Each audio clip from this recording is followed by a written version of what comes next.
I'm blessed. I mean, I'm able to be here with my family. I'm here to do what I love, and I'm able to take care of patients. So I can't even imagine everyone around me, what they went through, my family, my kids, my colleagues, my friends. So I'm just blessed, and the reason I don't know why, but you know what? I'm going to spend the rest of my life thinking about it.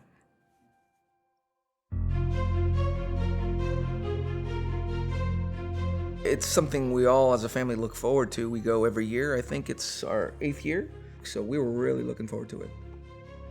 It was close to the last run of that day. I just thought I was out of shape, Again, going down the mountain, I was just winded. It was our last day on the mountain too, so we were going to be packing up that night and leaving, and I started to get sick about 12 hours after he did. And it took us 4 days to drive home because I was sick as well, and we would just go as far as we could and stop. And just stumbled on this place, and he was able to get tested, and we knew that we had to make some changes to our plans. He was on the phone a lot of the time, home. Really, I was thinking a lot about, I just took off from work and I had a busy practice, and I know I had a lot of cases to come back to, so I really was worried that I wasn't going to get better, so I was pretty desperate in saying, hey, what can I do to get better? In fact, I remember calling in one of my colleagues and wanted him to set up monoclonal antibodies for me. So when I came back, I wanted to start operating and seeing patients again. But that's not what happened. Yeah, and I was scared that I was like, I'm just not feeling well. He started talking about the emergency room that day, and I freaked out. I didn't want him to go because I was afraid that if he went, he wouldn't come back. I got admitted on January 12th, 22. I've been a nurse for almost 4 years now, and I moved down to the ICU last July, so it's been almost 2 years. And to have a personality like that that's larger than life come before you in the ICU, being so sick, it definitely touches your heart. I knew I needed to get to the emergency room because, I'm a doc, so medicine will help things, right? So I thought I was going to get some steroids, some inhalers. I was going to be checked oxygen. out, some oxygen. Yeah. And I, to be honest with you, I did not think I was even going to get admitted. Dr. Mizrahi and I have known each other for about 6 years. And early in the pandemic, it was pretty clear that the vast majority of people that got put on life support didn't make it. So I got admitted on the 12th, and I got intubated on the 14th. But leading up to that day, I was committed and determined not to get intubated because at that point in time, I thought intubation meant death. I freaked out because I thought I was never going to see him again. Really, it had gotten to a point that it was so severe, though, that the alternative at that point would have been death and just moving to ensuring that he's comfortable at the end of his life. You're talking about a guy that's in his 40s and has 3 kids, and he's a practicing colorectal surgeon. That wasn't really an option. So I've been a nurse since 2005. I've been working here at Menorah Medical since 2015 in the ICU. And at the time of Mizrahi's admission, I was one of the ICU charges on nights. The night of Dr. Mizrahi getting intubated, it was very clear that it was time, that his lungs were no longer working effectively like they needed to. And during this time, I can remember him speaking, FaceTiming with Carrie and his kids, and that was a hard moment because you know that potentially that could be the last phone call. So as he said goodbye to them, I just sat down. I took a chair and I sat next to him and I just held his hand and told him it was going to be okay. I am the director of pulmonary critical care, and I'm the most senior person in the group. And within 24 hours of him being put on the life support machine, he was doing exceptionally poorly. I remember getting here, again, I think it was a Saturday morning, and it was pretty somber. People, I think, had kind of resigned that we were going to lose one of our own. And There was interest initially in possibly sending him to a different facility to have ECMO, which is kind of the ultimate Hail Mary for critical care. We have an incredible team of critical care nurses and pharmacists and physicians and respiratory therapists and physical therapists that I really wasn't optimistic that someone was going to have more luck with this. And I spent about an hour in his room, which was an isolation room with all the gear on. And after about an hour, saw some pretty impressive improvements that I'm not sure why he improved. My partner had done all the things that you're supposed to do, and they weren't working. But after about an hour of making adjustments, things were better. And I remember walking out of there and feeling like, well, he's not going to die today. It was amazing because I also had COVID, so I had to quarantine. And they had to be in my eyes and my ears. They called me probably 4 times a day at that point. So I called her at least once a day, sometimes twice a day, and just I would always tell her to focus on the small wins. And I always made sure he looked handsome when Carrie was coming by and brushing his hair and washing his face and everything. So just those little things. I took care of him a lot. And I would just talk to him even when he was sedated and on the ventilators. And I made him a couple hands, the comforting, healing hands. People would talk to me, would encourage me, even when I wasn't there. I mean, they would have full conversations, and that's truly amazing. I think the most devastating was a couple months into his hospital course, he started having convulsions. You know, the goal the entire time was to not only get him to survive, but ultimately get him back to his work as a surgeon.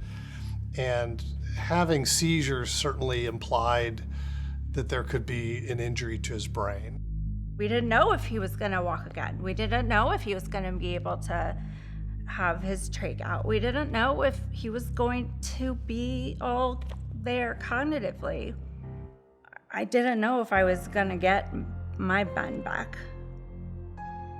One day I had a breakdown and I was in his room and we just kept having the setbacks, and one of the wound nurses, Chanel, came in and I just lost it. I said, I think he's gonna die. And we cried on each other, and I still get teared up. But after that, I never gave up hope again because I knew he was gonna make it because he is a stubborn ass. And I'm so glad that he is back with us.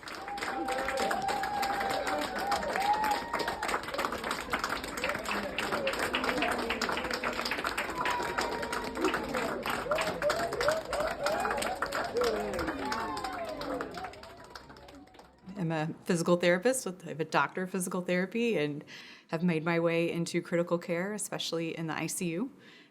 My job is to get them up, and then my OT counterpart is to give it meaning, and together we work to get people home. Rehab's tough. I mean, as a surgeon, I order it a lot on patients, and I never knew how hard it was. With Miz, as we affectionately call him, he was starting in deficit, so at first, we just worked bed level. Couldn't he tolerate moving his legs consistently for an amount of time? I couldn't even sit up. I couldn't. I mean, a big win was to lift my head up. And sometimes success is pushing hard and saying yes. The only option, yes or yes, is what I'd come in and say, what's it today? And he'd say yes, and off we'd go. And the first time up out of bed, I said, it's gonna be the hardest. And he said, okay. And sure enough, by golly, he did it. And we FaceTimed Carrie, and she was in tears. I think I was in tears, and it was very impactful. I've been an occupational therapist now for going on almost 2 years.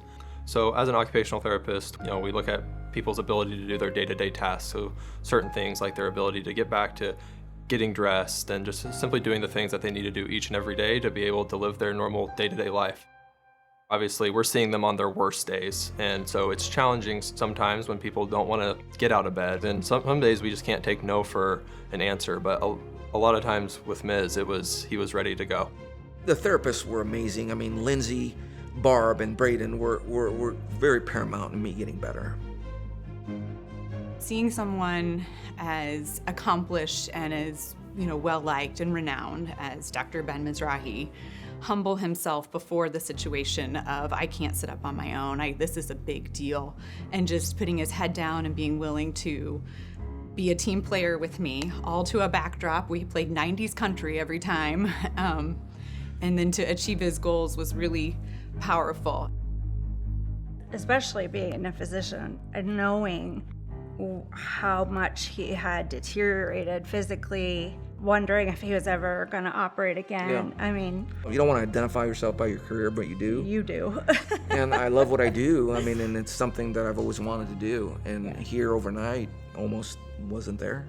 Obviously, with being a doctor, being a surgeon, you're driven to be the best and to continue to improve. So a lot of times that motivation and that drive that he had was really, it helped a lot. This type of therapy, building a life back, physically, literally taking the first steps into your way, into the next steps of your life, is incredibly personal, incredibly meaningful. The staff at Menorah, the doctors, the nurses, especially the ICU, the respiratory therapists, they were amazing. And I would not want anyone else to treat my family. When you work with people like we do, there's so much trust. I never felt like he was ever, gonna be in bad hands. I would say it was a team effort, and there were innumerable nurses and doctors and respiratory therapists and physical therapists and dietitians and pharmacists that had a huge role. My role in his care was so minuscule. And so sitting here today telling my portion of the story, it doesn't feel fair because all of them worked so hard. We all don't get second chances, or we don't do great with second chances, but I'm going to try the rest of my life to live up to that second chance. And so it's changed me in that, wow, I'm very fortunate. Not many people are as lucky, right? There's a lot of people that died from COVID or died from ailments. It just kind of brings, your mortality into your forefront. And even if you don't want to think about it, you're like, oh my God, tomorrow isn't promised. And you think that. I went skiing, little did I know that I was going to get sick, and it put me at Menorah, right, with all these loving, caring people took care of us, me and my family, my colleagues, the nurses, the doctors, friends, patients. I feel like I owe it to them to come back and be better than I was before this.